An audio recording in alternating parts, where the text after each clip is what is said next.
Alrighty, hello my beautiful people, and in this chapter 2, we are going to be talking about culture and interpersonal communication. Alright, so something that I want you to think about while we go over this chapter, I want you to think about how has your cultural background influenced who you are as a person? Has it influenced who you are as a person? Why or why not?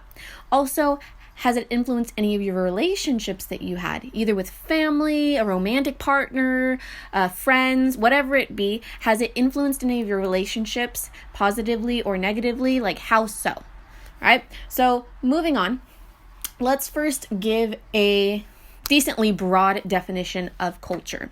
So culture, it is the language, values, beliefs, traditions, and customs people share and learn, right? We all come from our own cultural background. Does that mean that our culture is specific to us? Question mark, question mark, question mark.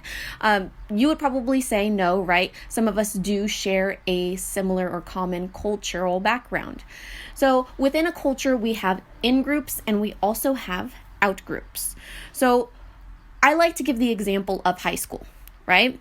So in high school, there are individuals who are part of our in-group, and then there are individuals who are part of our out-group.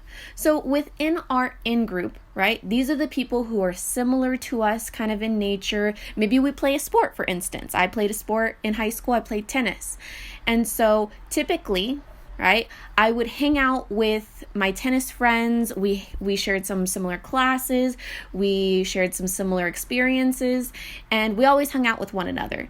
Now, while we go through this chapter, I don't want to overgeneralize a group of people, and that's something that I really, really, really want to stress.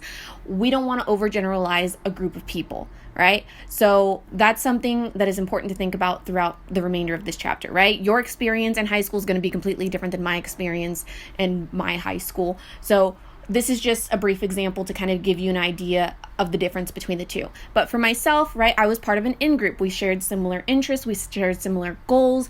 We shared some similar backgrounds. And so these were my people that I hung out with all the time. And then there were people who were on the outside of us, right? I ate lunch with these certain people who played a similar sport to me. And then we had the out-group people who played different sports, people who were part of different clubs and organizations. And we could distinguish the difference between ourselves and them because there was a difference. Again, that's a key word that we want to look at when we're talking about intercultural communication or when we're talking about culture. We recognize that there are people who are different than us. So again, in group, people that we share similar goals, commonalities with, and then out groups are people that we notice, okay, they're different than us. Maybe they have different goals, maybe they have different backgrounds, different upbringings, but they're not the same as us. Right? So moving on, culture is part of our social identity and self-concept. Now for this chapter, again, chapter 2, chapter 3, you're really going to want to start thinking about your self-concept, who you believe yourself to be, and how or if culture has impacted that. All right? So moving on, we have co-cultures. Okay? I'm going to go ahead and draw this little umbrella here. All right? And we have culture, right? Culture is in the umbrella. And then we have kind of like subdivisions of co-cultures. So first we have like age. Then we have race, ethnicity, sexual orientation, nationality, ability, religion. Okay, and I think you're getting the point, right? So we have all of these different co-cultures, which are essentially the subcategories of a culture. So we have all of these different co-cultures that exist within a culture in itself, right? So then we have intercultural communication. And as you could see on the slide, difference, right? That second main point, messages are influenced by differences in culture. So we are interacting with two or more people from different cultures, co-cultures, and we're communicating with them. We identify, hey, this person is different than me. Hey, their accent is a little bit different than mine. Hey, their views, their backgrounds, their experiences, they're different than mine. And maybe you do have some difficulty communicating with them because you see and you hear those differences taking place. That is intercultural communication, right?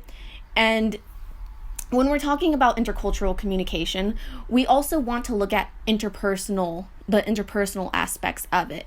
Now, as we go over Hofstede's cultural dimensions, again, the model in itself, it does have weaknesses, okay? And that's why I want to clarify that there is overgeneralization taking place. And so I'm going to provide some examples, but as I go over the examples, I also want to establish early on that just because we say America or the United States falls within this category, it doesn't necessarily mean that every person who lives here in the United States falls within an individualistic culture or a collectivistic culture, right? It's kind of like a continuum in a sense. So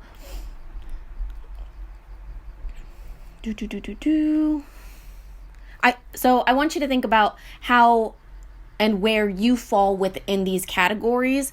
And remember, there's that gray area. You don't necessarily need to be on one or the other extremes that are mentioned here. Okay, so let's first jump into, for Hofstede's model, individualism and collectivism. Okay, so when it comes to individualistic culture, their primary concern is helping themselves. And I know what you're thinking. You're like, okay, I wonder who this is, right? And typically the United States does fall under an individualistic culture, right? So then we have collectivistic culture, and their primary concern is with loyalties and obligations to certain in-groups. And again, it's not just black and white, right? So I'm sure some of you might think, hey, I actually fall within a collectivistic culture, right? My primary concern is my family. We are kind of like a social unit. We help each other out. We kind of all dip into the same savings account as well. We all contribute to it. We're all looking out for one another, and that's fine. Some of you might find yourself kind of somewhere in the middle where you're like, oh no, I have my own savings account. They have their own savings account as well. But we eat dinner tonight, we eat dinner, with one another every single night. We see each other every single day at this certain time. We talk about this, we do that, right? So that would fall under within a more so collectivistic culture. So moving on, we have high and low context. So within high context cultures, they rely more so on nonverbal cues to maintain social harmony. Then with low context cultures, language is more direct and it's used to express thoughts, feelings, and ideas. So again, most cultures fall between these two extremes. And high context tends to fall within more so a collectivistic culture as well, whereas low context cultures tend to be more individualistic in nature. So that's to say, yes, right? What do you think the United States tends to fall under? High or low? If you said low, then yes. Right? So the United States does tend to fall under a low context culture where we value being direct with one another, just being straightforward, tell us how you feel, don't beat around the bushes. And sometimes we may not be so much in tune with those nonverbal cues, right? What are their nonverbal cues really saying about how they feel? Whereas with high context cultures, it's not necessarily on what you say, it's more so the tone, and those nonverbal cues play an essential role in communicating. So as you can see here, right, again, the United States, again, falls within a low context culture. And then we could see all of these various cultures as well on this little continuum. And again, it's not all black and white. Some of you might consider yourself a little bit more high context in nature, or you might fall somewhere within this general gray area here where it's kind of like, it's dependent on the context or the situation, the environment that I'm in. And that's completely understandable. So moving on, we have power distance. So this is the degree to which members of a society accept an unequal distribution of power. So an extreme example of a high power distance would be North Korea, Kim Jong-un. So he's a dictator where elections are not free or fair and the media is controlled. So he maintains essential power and control. There is extreme hierarchy prevalent here within North Korea. So then low power distance, you probably could assume, is the United States. So for instance, we have a democracy where people have the ability to and feel entitled in a sense to vote, right? And honestly, think about our class. Think about when you visited my class. Think about different instructors that you've had. Do you think that coming into my class, we had a high power distance between myself and you all, or a low power distance between myself and you all? How did you know that? Right? How could you establish that? Is it the way that I talk? Is it the way that I move around? Right? So I'm hoping, right, that the majority of you are like, oh yeah, Cecilia, it was mostly like a low power distance. Maybe by the way that I present myself, the way that I talk, my appearance, my age. It could be all of those. It could be honestly all of the above. But I definitely do have somewhat of a lower power distance within my classroom, where I try at least to make it seem like, hey, we're all equal here. We all have something to contribute here. Nobody's smarter than the other in the class. We all have different different knowledge and understanding of the world around us. So I want everybody to feel comfortable in our class. I think that that's important, that everyone feels comfortable in our class, but that also does mean that I need to kind of, in a sense, establish that within a classroom dynamic and give up, in a sense, some power. Now, does that mean that I've lost all power? No, not necessarily, right? I'm still the one who goes into Canvas and I'm over here like B, C, D, B, right? You all know that. But for the most part, coming into class, I've had students who feel a little bit more comfortable. I've had students curse a little bit in my class as well. And that definitely does demonstrate a lower power distance between myself and my students. And I don't mind that. That's kind of something that I do aim for. But we can see the difference between the two cultures, right? High power distance would be like, oh no, this is my class. This is how things are going to go. It's my way or the highway in a sense. And then low power distance is more so like, oh, like, well, what do you all think? Should we move the exam? Right? And I wouldn't consider myself like low power distance. Remember, there is that kind of gray area. It depends on the context. It depends on the situation. So moving on, right? So there's high power distance, low power distance. Then we have uncertainty avoidance.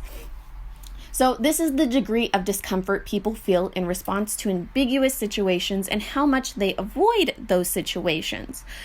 Now, when I talk about high uncertainty avoidance and low uncertainty avoidance, sometimes we do have students that get a little bit confused between the two. So let's first talk about high uncertainty avoidance, okay? So when it comes to high uncertainty avoidance, that means that you really do avoid ambiguous situations, right? You're at the very, very high extreme with high uncertainty avoidance. You're saying, I don't like being around new situations. I don't like putting myself out there and traveling and trying all of these new things because maybe you feel uncomfortable. You may not know the language. You may not know the place. So you kind of restrict yourself in a sense to following a certain pattern or going to certain places because it's what you know. Now with low uncertainty avoidance, that means that you feel a little bit more comfortable. You don't necessarily avoid new situations, new places. This probably goes out to people who are a little bit more courageous when it comes to traveling. Like you're willing to go out, you're willing to go to a place where you don't necessarily speak the language, but you're willing to learn and put yourself out there. So again, there's kind of that gray area. Maybe some of you feel like, Cecilia, like there's certain situations where I will kind of put myself out there and other situations, not so much, right? And maybe it depends on your emotions, your mood for the day. But we have kind of the two extremes, high uncertainty avoidance, where people don't want to try new things, don't want to meet people from different backgrounds or upbringings just because it's so ambiguous and so different to them. And then there is low uncertainty avoidance, where it's like, you know what? Everyone's different. Everyone comes from different backgrounds. It doesn't necessarily make me nervous to meet different people or try new things. So moving on, we have achievement versus nurturing culture. So within achievement culture, we have more of a high value on material success. So would you say that the United States falls within this category? Question mark. So typically we do, right? And it's based off of competitiveness. And then nurturing cultures, they have more of a high value on relational support. So for instance, Denmark, they have a high regard for relationships. And I know what you're thinking. You're like, well, I have a high value on my relationship, right? And again, those are the two extremes. You might fall somewhere in the middle where you do value not necessarily material success, but you want to be paid well. You want to live in a nice house, for instance, right? You like to have nice things, but maybe at the same time, you really do care about your family. You want to be there for your family, and kind of you'd fall again within that gray area in itself. So moving on. Okay, we're done with Hofstede's relational model. We're done with Hofstede's different dimensions. So let's get into code switching. I'd love for you all to go through and watch this YouTube video. It again kind of gives, not necessarily an extreme, but it gives an excellent demonstration of this act within a business, an organizational type of dynamic. So code switching, it's when communicators adapt their manner of speaking when they change contexts. So think about when you pick up the phone, for instance, when you're at work and you have to pick up the phone and you pick it up and you kind of have a higher pitch, right? So typically when I used to pick up the phone at Sears, I would go, "Thank you for calling Sears Riverside. This is the women's department. How may I help you today?" Right? And you could kind of hear my pitch go up in a sense. And sometimes when I would come into class too, you'd probably notice that as well, where I'd be like, "Hi everyone, how are you?" Right? Where you're changing your manner of speaking based off of the context. So when I teach, I do tend to have like a higher pitch, right? Because that's a context where I need to be a little bit more professional, where I feel like I need to be a little bit more bubbly in nature, where I'm trying to wake people up in a sense, and I know people are hungry and so on and so forth. But like now, my pitch is not, "Oh, hi everyone," right? It's not super high, it's not super out there. But just think about how your pitch, how your tone changes depending on the context. So I do advise you watch the video, okay? So last but certainly not least, we have intercultural communication competence. So we talked about communication competence, I believe, within chapter 1, right? So now we're looking at intercultural communication competence. So how can we become more competent in our intercultural relationships? So first and foremost, you need to be motivated. You need to have the right attitude, right? If again you have very high uncertainty avoidance, you avoid situations where people are different, where it's ambiguous, maybe they speak a different language, they eat different food, so on and so forth, and you go in thinking, "Oh, I'm not going to have a good time, I'm stressed out about," right? Try your best to have a positive attitude, right? You're learning something new. You want to learn something new. You have the motivation to learn about different people and different people's backgrounds. So 2, tolerance for ambiguity. And again, that relates back to uncertainty avoidance. And I know for some of us, it can be really hard. Like for myself, for instance, usually during my speech that I wanted to give, I talk a little bit about my anxiety. My anxiety started probably sometime in elementary school, middle school, but during my grad experience, it was really high. And so I would have a very low tolerance for ambiguity. I liked things to be a certain way at a certain time. I didn't want to try to go like every single day. I would, for instance, drive the exact same route. And I know probably a majority of us would fall within that route.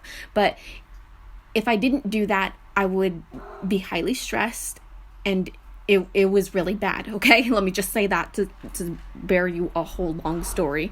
But I had a very low tolerance for ambiguity. And some of that, of course, related back to my anxiety. But I know for some of you, it's very hard. Okay, especially if you do happen to have anxiety. But again, it kind of goes back to being motivated, wanting to try new things, trying to have a positive attitude.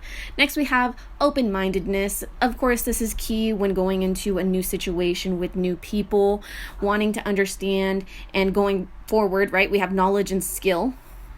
Okay, so again, adapting to situations. Some people will go above and beyond and do additional research of an individual or a culture or a group of people just so that they are not necessarily offensive when they do travel, and they're aware of different cultural customs.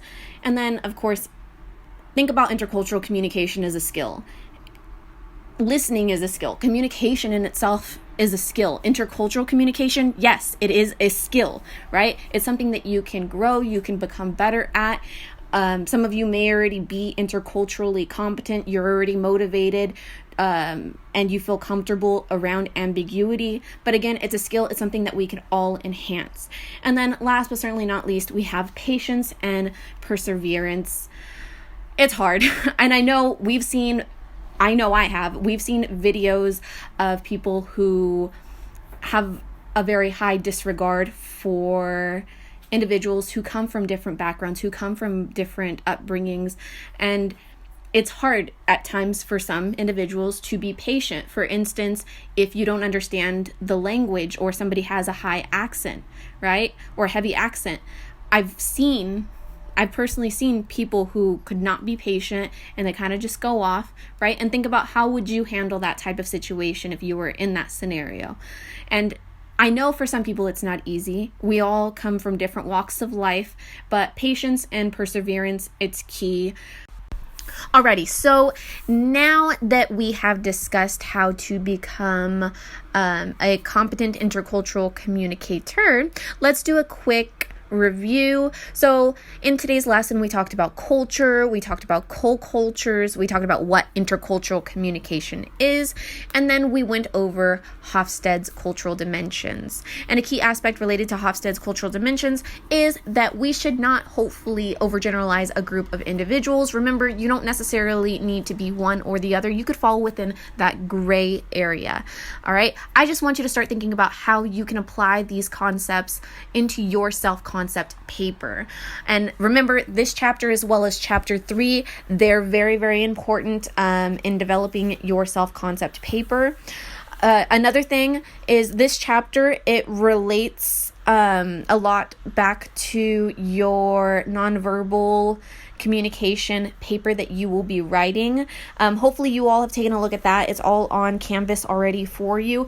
But think about how culture, right, plays a role in our nonverbal communication. For instance, when it comes to time, because some of you may talk about chronemics, you may talk about time, right? And how there's mono or polychronic cultures. So for instance, I might have one perspective on time. Like if you tell me 6 p.m., I'm going to be there at 6 p.m. Whereas in other cultures, right, you might say 6 p.m. and they might think, oh, okay, so 7, 8, they're a little bit more flexible when it comes to time. So for this chapter, it's not only going to help you with your upcoming paper on your self-concept, but it's also going to help you for your second paper as well. This is a chapter that you're going to want to refer back to for both of these different papers. So if you have any questions, comments, concerns, please do not hesitate to email me. I'll see you later.